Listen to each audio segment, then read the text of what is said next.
Et bonjour YouTube, joyeuse Pâques à tous, j'espère que vous avez pu profiter pour ceux qui fêtent ça peut-être en famille ou peut-être les jeunes parents hein, qui s'amusent un peu à cacher des œufs dans le jardin, je ne sais pas. Aujourd'hui, on va recommander une game que j'ai jouée hier avec la nouvelle extension. Donc attention, la nouvelle extension n'est pas sortie, mais en gros, on a fait ce qu'on appelle des proxys. Donc c'est le principe, c'est de stimuler la présence des nouvelles cartes de façon à pouvoir tester.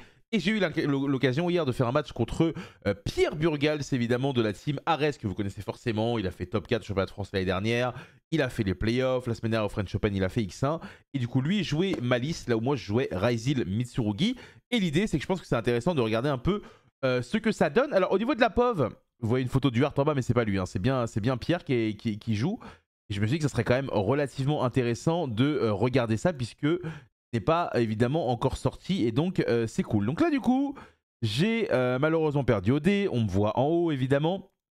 Et ici il va commencer avec White Rabbit, donc White Rabbit qui peut directement poser un piège, il va poser teub 11 et ça va directement lui permettre de l'activer ce tour de façon à spé un monstre depuis le deck. Donc Malice est le deck le plus attendu évidemment de All-in.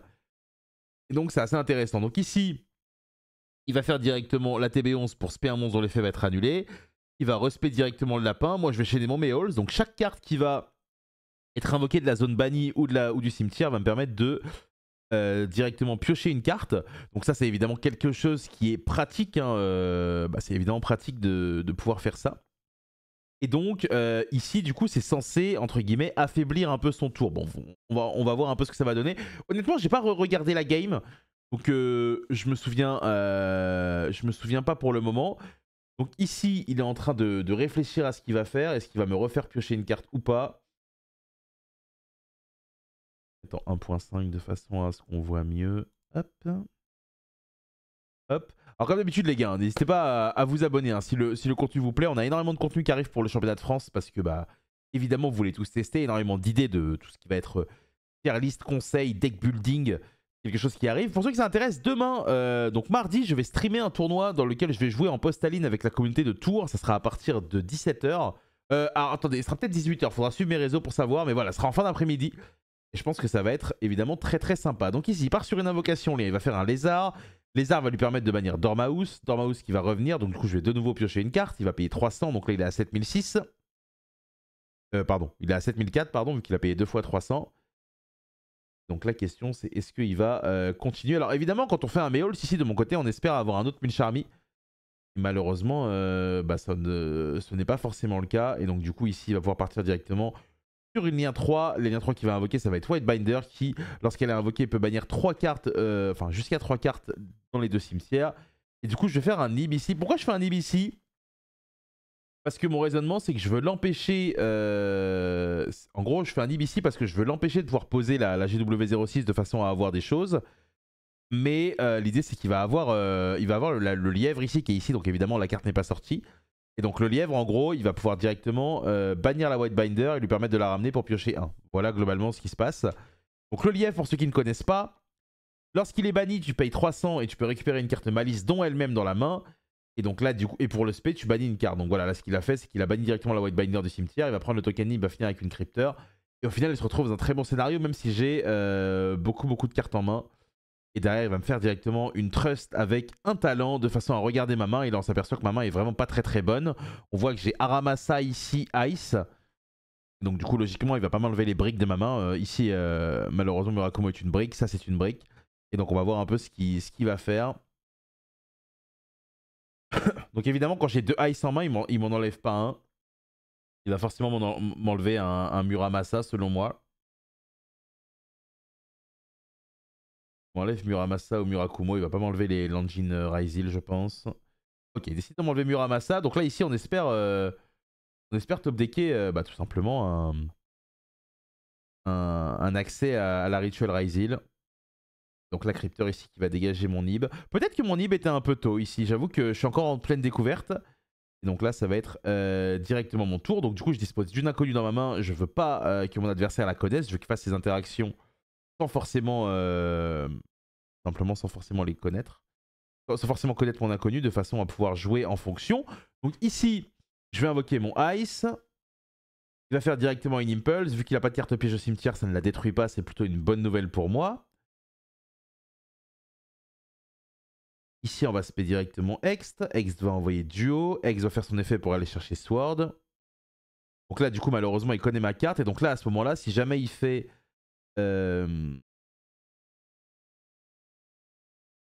jamais il fait son effet de faire sa piège, il peut me bannir les deux, mais du coup, je pourrais spé mon Sword. Donc du coup, j'imagine que c'est pour ça qu'il ne le fait pas.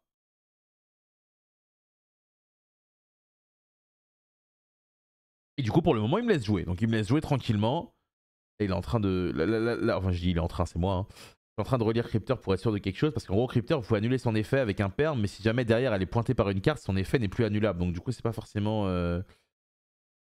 pas forcément très très correct. Donc ici, on va partir directement sur un Déto. Donc en gros, l'idée ici, c'est qu'il aurait pu, à l'invocation, faire son... À l'invocation de mon deuxième monstre, il aurait pu faire son lièvre. Et en gros, son lièvre, il pouvait bannir mon duo et mes deux monstres, mon duo du cimetière. Ce qui fait que je pouvais pas spé mon sword et du coup, j'avais plus de play. Et c'est pour ça ici que ça discute, parce que globalement, c'était très intéressant pour lui, puisqu'on rappelle que le lièvre est évidemment un effet rapide. Et donc, il peut le spé pendant mon tour. Donc ici, j'ai fait un déto, je vais spé sword.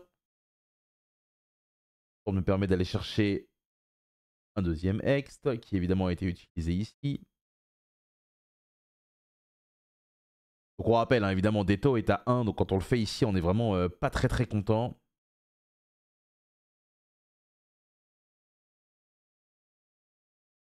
Donc là, du coup, je prends mon temps pour essayer de trouver un play.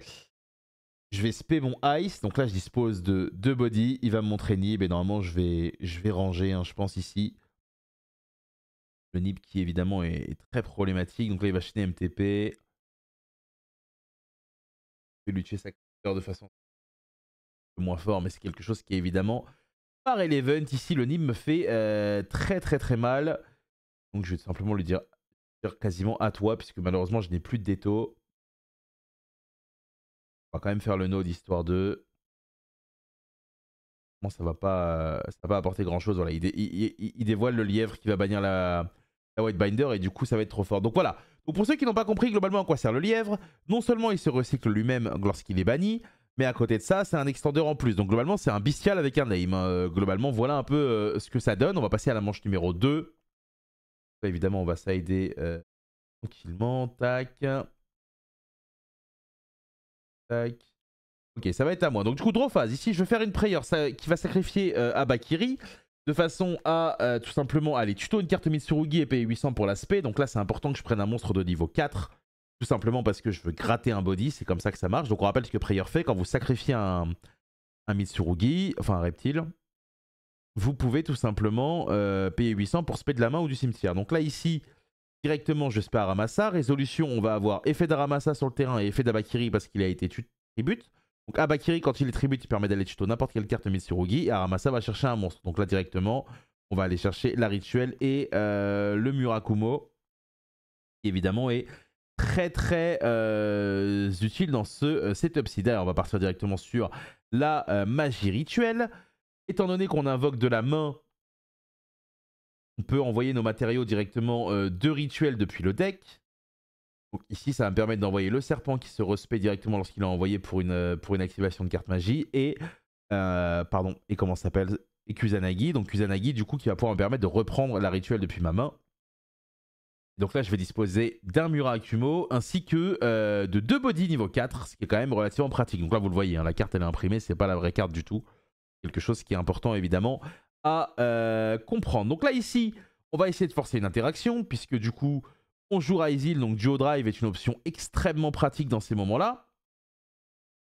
Et donc là, l'idée, c'est que si ça passe, bah, on est content, et si ça passe pas, c'est pas très grave. Donc là, ici, ça passe. Là, je le remets dans la zone extra, parce que, bah, évidemment, c'est intéressant pour moi de l'invoquer dans la zone extra, même si ça n'aura aucun impact ici. On va aller chercher Ice et le terrain. Hop, donc là du coup on a pas mal de cartes en main et on a notre pseudo-negate sur le terrain. Chose importante ici quand on réfléchit à Nibiru, étant donné que j'ai pas de matériel sous le duo, c'est qu'il est important de pas tribute le Murakumo. Comme ça du coup le Nibiru tribute le Murakumo et globalement on a de quoi faire, quoi. Donc ça c'est plutôt cool. Donc là derrière on va faire un Ice. Ice va invoquer Sword, Sword qui va nous permettre de tuto. Quelque chose qui est cool, on va tuto directement le Extra Exile. Et en gros, l'idée ici, c'est que mon Extra Exile n'aura pas d'effet Tout simplement parce que, j'ai autre chose que le niveau 4 sur le board. Donc là, on va mettre un Déto en def pour jouer un minimum autour de Druis en fonction de ce qu'on va faire derrière. On va lui équiper n'importe quoi, on s'en fout. Maintenant que le terrain nous protège, on peut partir sur le rituel Tribute Murakumo pour invoquer directement un Harakiri depuis le deck. Harakiri, en effet, continue, il fait perdre 800 à tous les monstres adverses, c'est toujours relativement sympa. Et du coup, Murakumo va se déclencher, il va pouvoir directement se spé. Enfin, il va directement pouvoir tuto pour se spé. Donc là, ça me permet d'aller chercher la piège qui est très très forte en Go First. De façon à avoir un setup qui est vraiment excellent avec mon deck. Alors évidemment, il y a probablement des loops plus fortes, mais on était vraiment en découverte. Le but, c'était vraiment d'essayer de voir un peu ce que font les nouvelles cartes sans forcément essayer de recopier des loops tel un idiot bête. Le but, c'est de comprendre aussi les cartes. Et donc là, du coup, je termine avec 2 MP, pas mal de cartes en main, donc 3 cartes en main.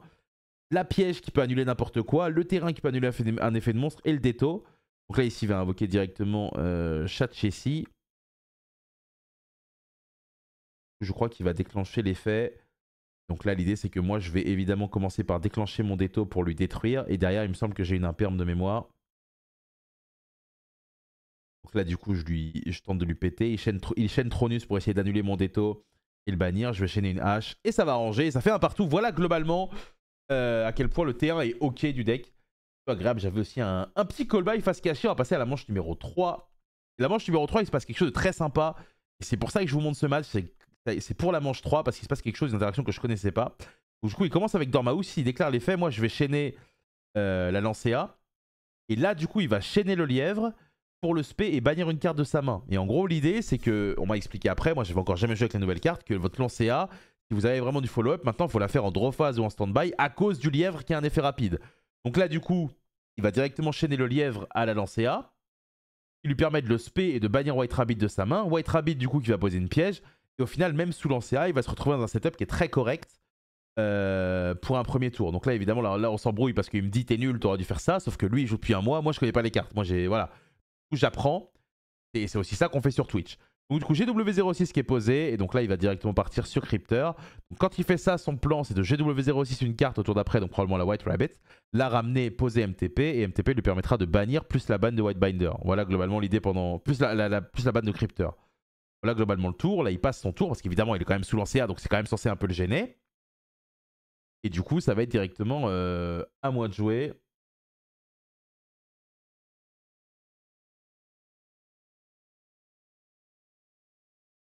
Donc là, on va open directement Prayer en draw face. Toujours le faire en draw face pour jouer autour de Droll. Tribute Abakiri. Ça me permet d'aller chercher un niveau 4. Et derrière, en réseau, Abakiri va s'activer. Voilà, là, je lui explique que du coup, je n'ai pas la carte, évidemment, parce qu'elle n'est pas sortie. D'ailleurs, la preview sera le week-end prochain. Si il y en a que ça intéresse.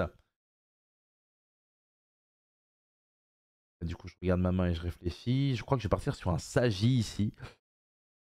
J'aime beaucoup le design des monstres, Mitsurugi. Aujourd'hui, le fait d'avoir un qui va chez les magies, un qui va chez les pièges, un autre rituel qui va tout chercher et Kusanagi qui recycle, c'est vraiment très très bien. Là, du coup, ça réfléchit. Voilà, ce sera un Sagi. Donc, du coup, ici, on va payer 800 vu qu'on a sacrifié un reptile pour le spé. Sagi, du coup, qui va déclarer son effet en 1, Abakiri en 2. Donc, Sagi est obligé d'aller chercher une magie. Vraiment, quand même relativement important ici.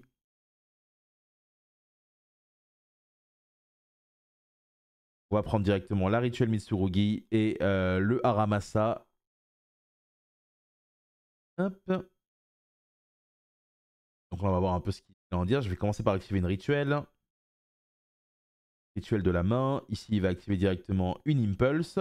Impulse est extrêmement forte contre Mitsurugi pour le coup. Le fait de le faire sur la rituel, c'est très très fort. Mais du coup, si jamais j'arrive à la recycler ou j'en ai une autre, j'ai le droit de faire le deuxième effet dans le tour. Là, du coup, je vais invoquer Haramasa. Donc Haramasa qui me permet d'aller chercher directement un monstre. Ça me permet d'aller chercher un autre Abakiri.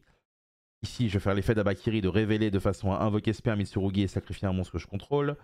Je vais invoquer Kusanagi que je vais directement tribute. Kusanagi est fait dans le cimetière quand il se tribute de façon à récupérer directement mon rituel. Et du coup, là, ce qui est bien, c'est que je vais avoir l'option de refaire le rituel malgré le fait qu'il m'a fait l'impulse. Ça, c'est quand même relativement bien. Et c'est une des forces, je pense, de Mitsurugi actuellement. De Mitsurugi plus tard. Donc là, du coup, ici, en résolution, il décide de faire son GWC. Il va gagner 1200 points de vie. Il va invoquer White Rabbit. White Rabbit qui veut lui poser, du coup, MTP. Donc MTP ici c'est à la fois une interruption, un soft interrupt, et aussi un moyen pour lui d'avoir du follow-up derrière. Donc ça c'est plutôt cool. Là du coup je vais partir directement sur une carte pour forcer tout ça. Et la meilleure carte pour forcer les interactions c'est évidemment Duo, puisque c'est une carte les plus dangereuses du jeu de cartes. Donc là il part sur MTP, moi je vais lui faire une hache. Il va directement chez Décrypteur de façon à péter mon duo. Et donc là, du coup, il n'a absolument plus d'interaction. Et là, je suis libre de littéralement lui casser la gueule. Que du coup, Rituel va envoyer Habakiri de ma main pour invoquer Murakumo. Sacrifier un Murakumo de ma main et pas le Habakiri parce qu'il a déjà déclenché son effet lorsqu'il est tribute. Murakumo, du coup, est fait pour faire Raigeki. Plus le Murakumo dans le cimetière qui va tuto. Donc, évidemment, on joue un peu autour de H. On déclare le Raigeki toujours en 2. Et donc ça va nous permettre d'aller chercher directement une Prayer, étant donné qu'en Go second, on n'a pas la trappe logiquement. On va tout simplement juste taper et on va avoir des cartes en main. Alors évidemment, on joue Mitsurugi, donc certes on a beaucoup de cartes en main. Là on a 2 cartes en main dans un stade où on a des ressources qui sont un peu réduites. Mais on a absolument rien en main de très très solide. Donc là il sait que j'ai une Prayers. Et du coup...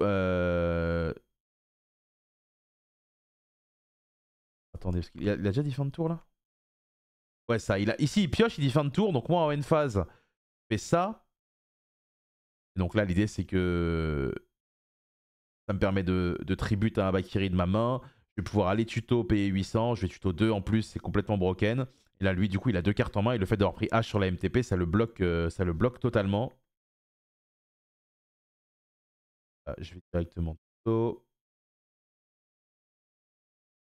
On va tuto un autre Habakiri avec la Prayers. Ici, résolution, du coup. En résolution, on va avoir Kusanagi et le Habakiri qui a été tribute.